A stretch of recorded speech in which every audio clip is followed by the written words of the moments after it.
In this lecture, I will add a drop-down list.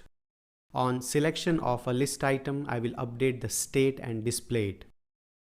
So let's begin. Now here, instead of input, let me just say select and remove this type equal to text. Now you can see it is showing an error on onChange, and if I roll over the mouse, it shows the details also. Let me remove this closing slash and add a closing tag for select. Okay, now how will we remove this error?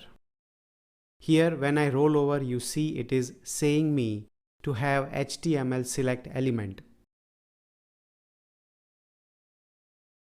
So this will be the change event with HTML select element, and that's it. So I will change this input element to HTML select element.